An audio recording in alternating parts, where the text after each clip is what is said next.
Hello students, आज हम लोग नॉर्निस्ट इक्वेशन को स्टडी करने जा रहे हैं। पिछले वीडियो में ही आपको बताए थे कि हम लोग आज नॉर्निस्ट इक्वेशन को पढ़ेंगे। तो देखिए वो समय आ गया है। नॉर्निस्ट इक्वेशन हम लोग यहाँ से आज डिफाइन करने जा रहे हैं। आप लोग नोट कर रहे होंगे।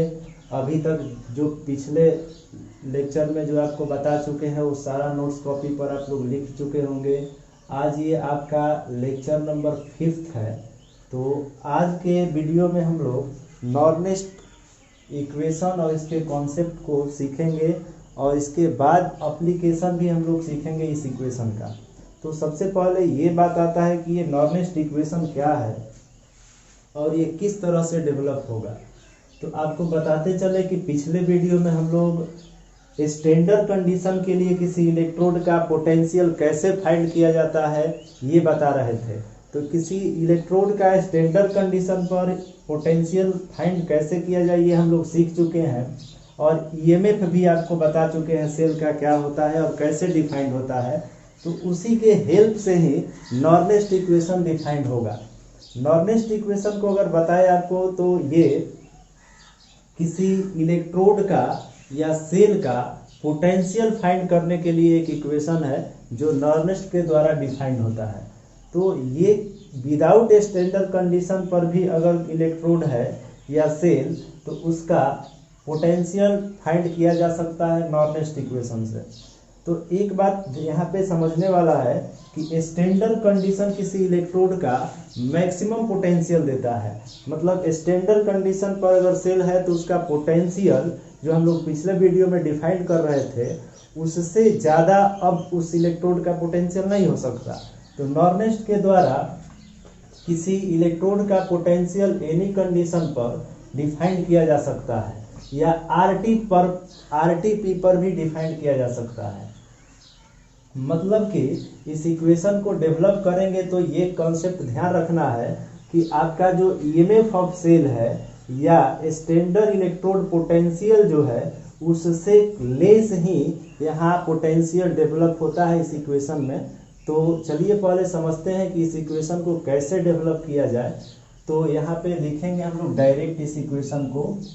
यहाँ इस इक्वेशन के लिए कोई डेरिवेशन नहीं है, डायरेक्ट ये इक्वेशन डेवलप होता है। तो समझते हैं यहाँ पे, जैसे मान लीजिए किसी इलेक्ट्रोड का जो है पोटेंशियल ई है, किसी इलेक्ट्रोड का पोटेंशियल एनी कंडीशन पर ई है। तो किसी इलेक्ट्रोड का एनी कंडीशन पर पोटेंशियल डिफाइन करना है तो उस इलेक्ट्रोड का स्टैंडर्ड पोटेंशियल क्या है ये पहले समझना होगा। तो हम लोग पहले ही जान चुके हैं कि किसी इलेक्ट्रोड का स्टैंडर्ड पोटेंशियल इनट से डिफाइन होता है। इनट सेल, यहाँ सेल बेस में लिख दे रहा है क्योंकि सेल के लिए ही ये पोटेंशियल है। तो इलेक्ट्रोड का स्टैंडर्ड कंडीशन पर पोटेंशियल को इनट सेल से डिफाइन करते हैं और उस सेल का किसी भी कंडीशन के लिए पोटेंशियल नॉर्निस्ट इक्वेशन में डिफाइंड होता है।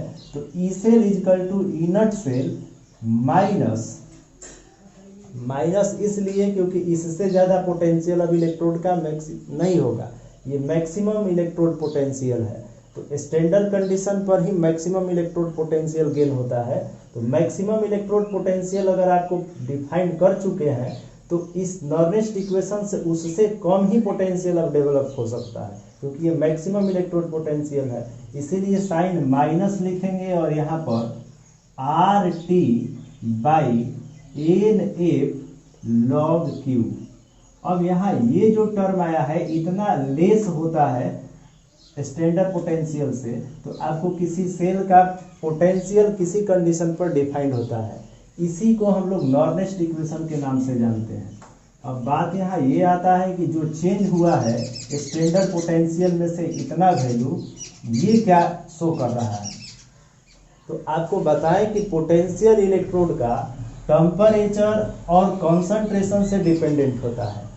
इलेक्ट्रोड पोटेंशियल हम लोग जानते हैं सिंस इलेक्ट्रोड पोटेंशियल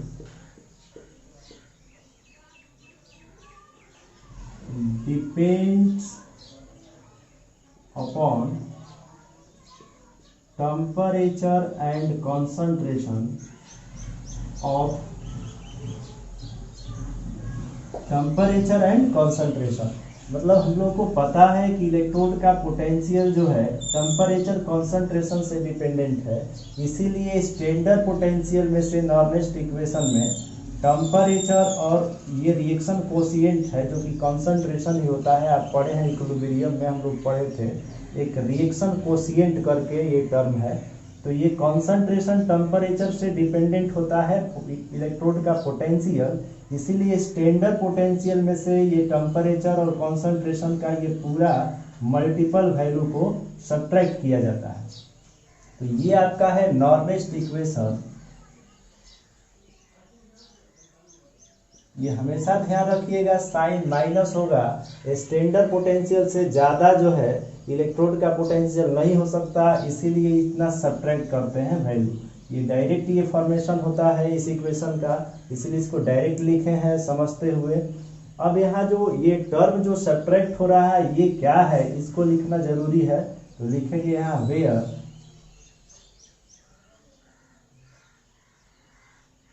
आर जो है गैस कांस्टेंट है, जिसका वैल्यू जो है 8.3 जूल पर मोल पर केल्विन।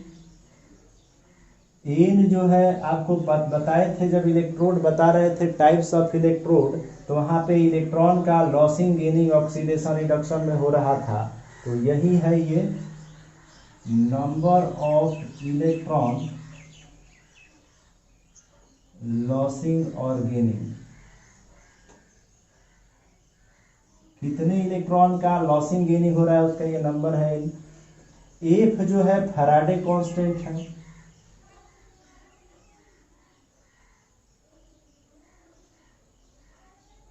और इसका वैल्यू जो है 96,500 होता है कूलम। ध्यान रखिएगा ये वैल्यू भी एग्जाम में ऑब्जेक्टिव फॉर्म में आता रहता है। ये जो Q है, ये Q क्या है इसको यहाँ लिख दे रहे हैं, या चलिए यहाँ लिख देते हैं। Q क्या है, ये बहुत important, Q reaction quotient.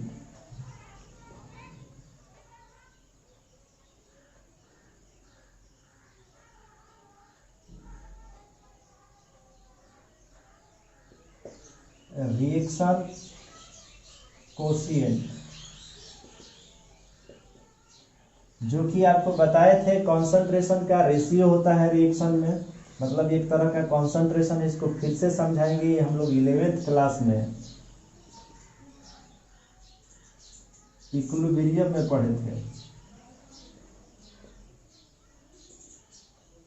Equilibrium chapter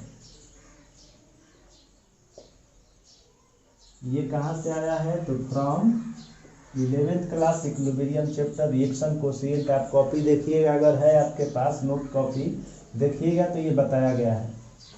फिर से इसका स्टडी हम लोग समझेंगे, इसको फिर से आपको बताएंगे। तो यहाँ पे ये सभी टर्म को यहाँ बताया गया कि कौन क्या है।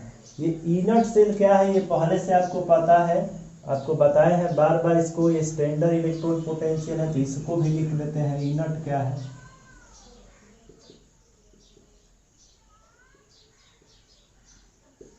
Electrode potential. ई सेल क्या है, तो ये है आपका इलेक्ट्रोड पोटेंशियल।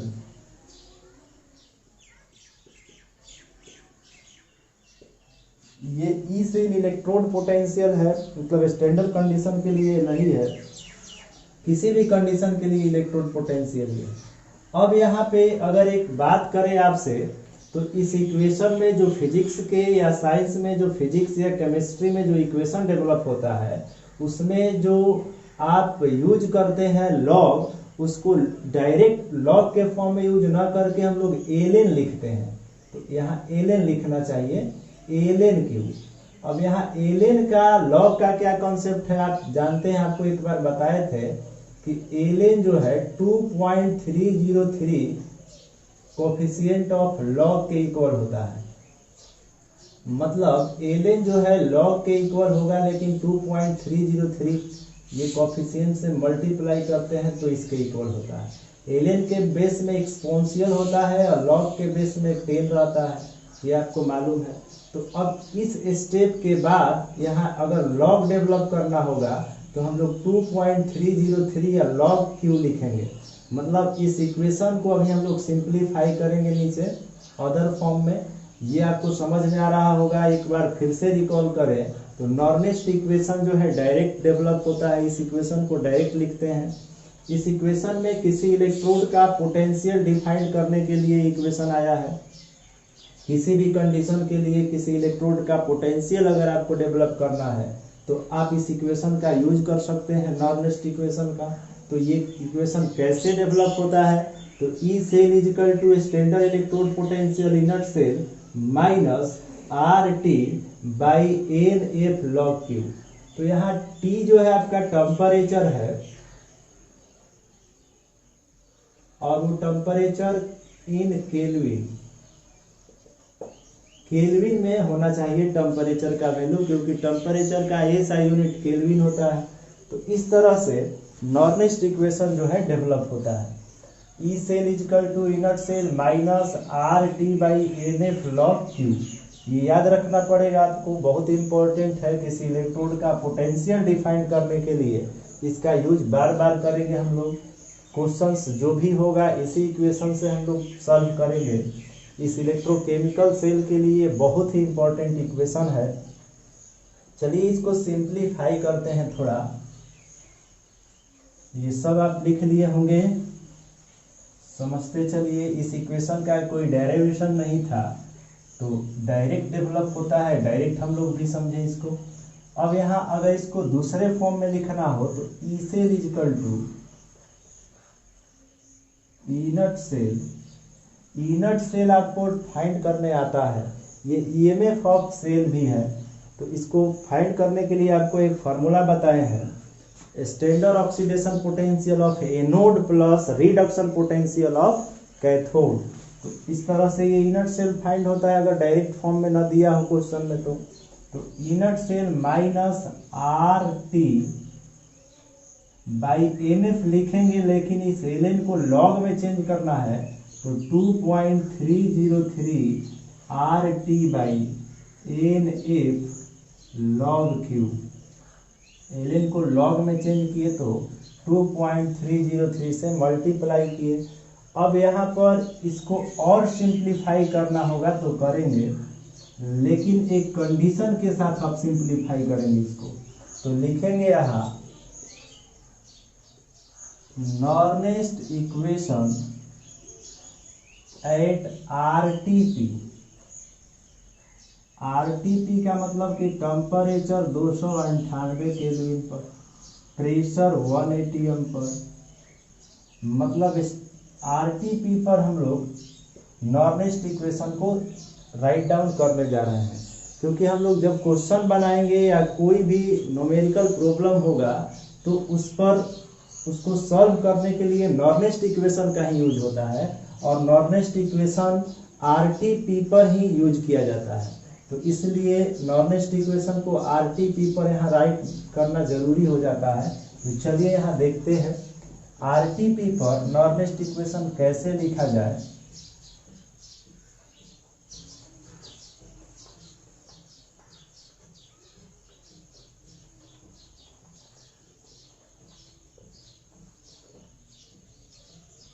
आरटीपी पर टेम्परेचर डिफाइंड हो जाता है, प्रेशर 1 atm हो जाता है। आर का वैल्यू आपको बता ही रहे थे कि होता है 8.3 होगा, और एफ का वैल्यू 96,500। तो इतना टर्म का वैल्यू जो है at RTP to value of 2.303 R T by F. इतना का वैल्यू आरटीपी पर क्या होगा, क्योंकि पूरा कांस्टेंट टर्म हो गया एक तरह से। तो 2.303 इंटू 8.3 इंटू 298 बाई 96,500, ये मल्टीप्लाई करके इसको डिवाइड करेंगे तो आपका वैल्यू 0.059 अप्रॉक्स आएगा। इतना कांस्टेंट टर्म का वैल्यू होगा। अब इसको अगर आप 0.06 भी लिख देते हैं 59 के लिए तो भी चलेगा। मतलब कि इतना के लिए हम लोग 0.059 लिख सकते हैं और log Q रहेगा ही। तो यह इस तरह से नॉर्मिस्ट इक्वेशन जो है आपका एक सिंपल फॉर्म में आरटीपी पर डेवलप होगा।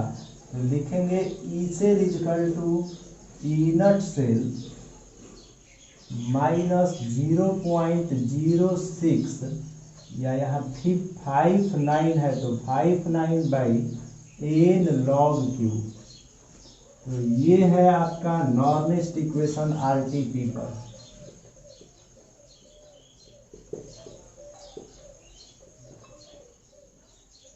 एट आरटीपी तो जनरली इसी इक्वेशन का यूज हम लोग करते हैं क्वेश्चन बनाते वक्त, या एग्जाम में भी अगर आपको ऑब्जेक्टिव फॉर्म में 4 ऑप्शन में सेट किया जाए तो यही रहता है।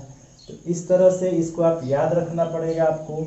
अब यहाँ के बाद नॉर्मिस्ट इक्वेशन का एप्लीकेशन आता है, मतलब इस इक्वेशन का यूज कैसे किया जाए दिए गए हाफ सेल या इलेक्ट्रोड के लिए। तो इसके बाद हम लोग इसका एप्लीकेशन देखेंगे। ये आपको समझ में आ रहा होगा।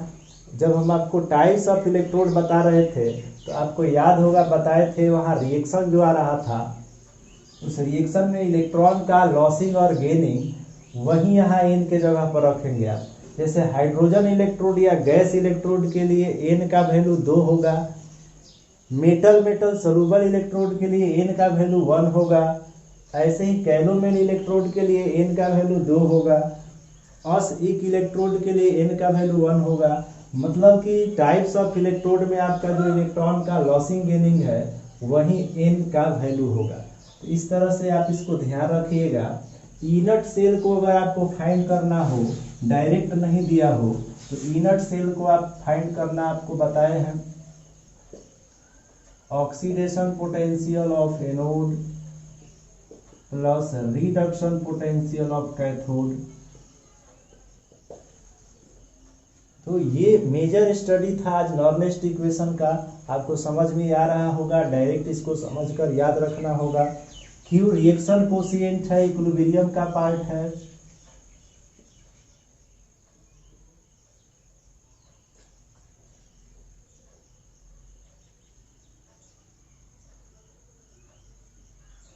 और रिएक्शन कोशिएंट आपको ध्यान रखना होगा। रिएक्शन कोशिएंट क्या है, जब हम लोग एप्लीकेशन करेंगे नॉर्मिस्ट इक्वेशन का तो भी समझ में आ जाएगा। तो चलिए यहाँ से एप्लीकेशन देखते हैं नॉर्मिस्ट इक्वेशन का। यूज ऑफ नॉर्मिस्ट इक्वेशन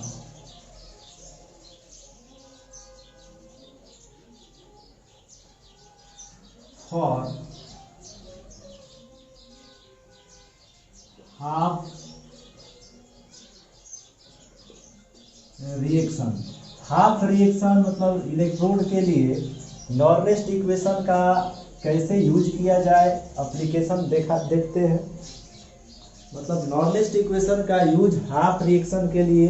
तो चलिए 2 कंडीशन यहाँ हाफ रिएक्शन का है, ऑक्सीडेशन और रिडक्शन। तो हम लोग कंडीशन से आगे बढ़ेंगे। केस 1 रिडक्शन रिएक्शन,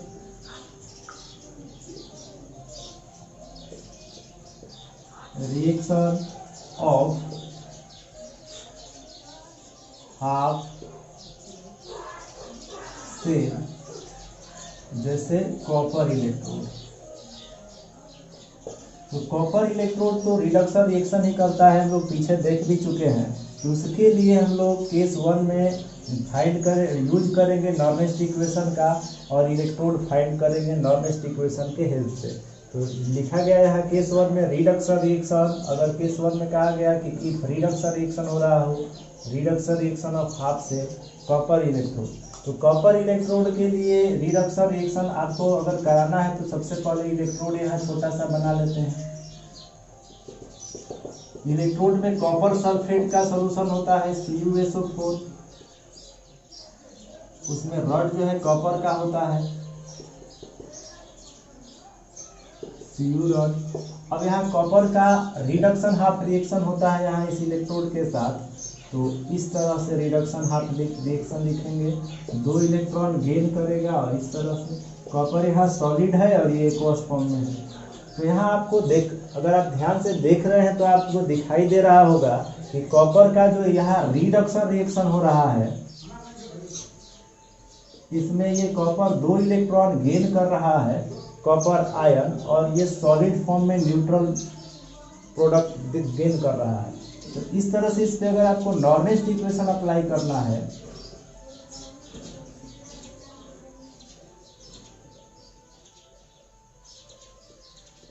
तो यहाँ लिखेंगे E cell is equal to E naught cell minus 0.059/n log Q. तो यहाँ n तो साफ साफ दिख रहा है कि यहाँ n जो है आपका 2 है, 2 इलेक्ट्रॉन का यहाँ गेन हो रहा है, तो n का यहाँ वैल्यू 2 रखा जाएगा।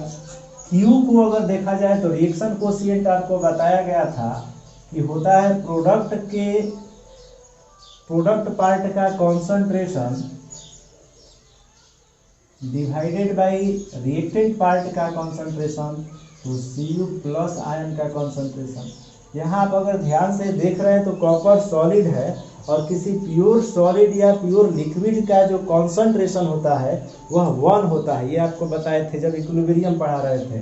तो यहाँ प्योर कॉपर सॉलिड फॉर्म में है तो इसका कॉन्सेंट्रेशन वैल्यू 1 हो जाएगा।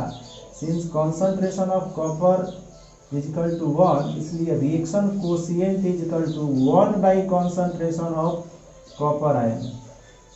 बिकॉज कॉपर आयन का यहाँ कोफिशिएंट 1 है तो पावर 1 है, यहाँ अगर 2 रहता तो स्क्वायर करते हैं। तो इस तरह से ई सेल जो है यहाँ डिफाइंड होता है ई नट सेल माइनस 0.059/2 और log 1 by concentration of copper ion.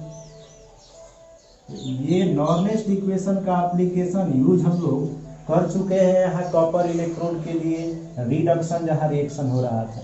तो रिडक्शन रिएक्शन के लिए हम लोग देख रहे थे अभी कि यहाँ नॉर्नेस्ट इक्वेशन का यूज कैसे हुआ। अब यहाँ इनर्ट सेल अगर इलेक्ट्रोड पोटेंशियल कॉपर है और इसका इनर्ट सेल वैल्यू अगर आपको पता है कि इसका ईएमएफ या स्टैंडर्ड इलेक्ट्रोड पोटेंशियल 0.34 वोल्ट होता है, तो आप यहाँ 0.34 वोल्ट रख सकते हैं। तो इस तरह से यहाँ यूज आपको समझ में आ रहा होगा कि नॉर्नेस्ट इक्वेशन का यूज कैसे किया जाए। और नॉर्नेस्ट इक्वेशन का यूज यहाँ जनरली आरटीपी पर ही किया जाता है। तो ये आरटीपी पर ही इक्वेशन को लिखे हैं और यहाँ यूज किया गया रिडक्शन रिएक्शन के लिए। अब अगला केस है कि जब ऑक्सीडेशन रिएक्शन हो रहा हो, तो चलिए वो भी देखते हैं। यहाँ इसको आप नोट कर लीजिए।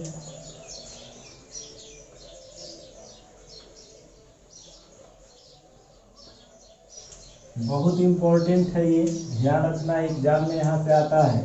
केस 2 ऑक्सीडेशन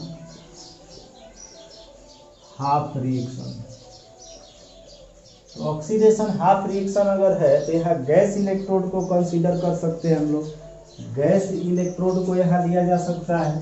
तो गैस इलेक्ट्रोड जैसे मान लीजिए लिख लेते हैं यहाँ एज लाइक गैस इलेक्ट्रोड। तो गैस इलेक्ट्रोड का ऑक्सीडेशन रिएक्शन अगर लिखना है तो लिखेंगे ऑक्सीडेशन इलेक्ट्रॉन लॉस होता है तो यहाँ H2 और H पर 1 प्लस आयन जो कि 2 कोफिशिएंट यहाँ लिख चुके हैं, प्लस 2 इलेक्ट्रॉन का यहाँ लॉस करा दिए हैं। ऑक्सीडेशन हाफ रिएक्शन है ये। तो अब यहाँ पे अगर हम लोग को यूज करना है नॉर्नेस्ट इक्वेशन तो लिखेंगे फ्रॉम नॉर्नेस्ट इक्वेशन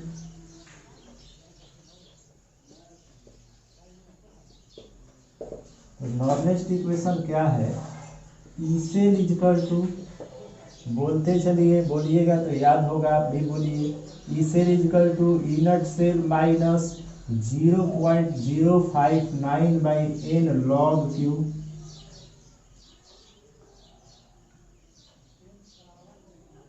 तो यहाँ से इनर्ट सेल का वैल्यू आपको पता है, सिंस वी नो दैट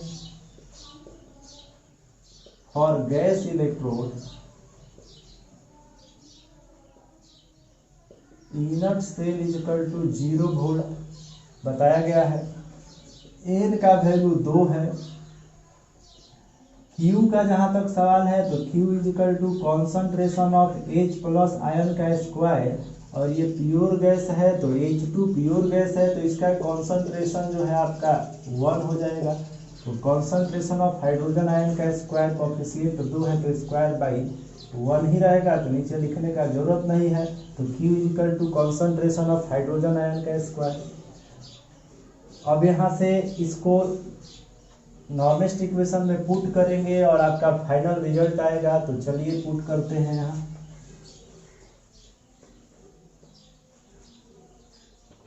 इसको पुट करते हैं नॉर्मलिस्ट इक्वेशन में। तो E cell is equal to E naught cell का वैल्यू 0 वोल्ट आ गया माइनस 0.059 बाई एन का वैल्यू 2 और log concentration of H plus ion का स्क्वायर। इस तरह से इसको और सिंप्लीफाई करते हैं। तो E cell is equal to, बहुत ही इंपॉर्टेंट इक्वेशन आ रहा है ये, इससे बेस्ड एनसीईआरटी में क्वेश्चन भी है, इंटेक्स क्वेश्चन आप बना सकते हैं। तो देखते जाइए, समझते जाइए और लिखते भी जाइए।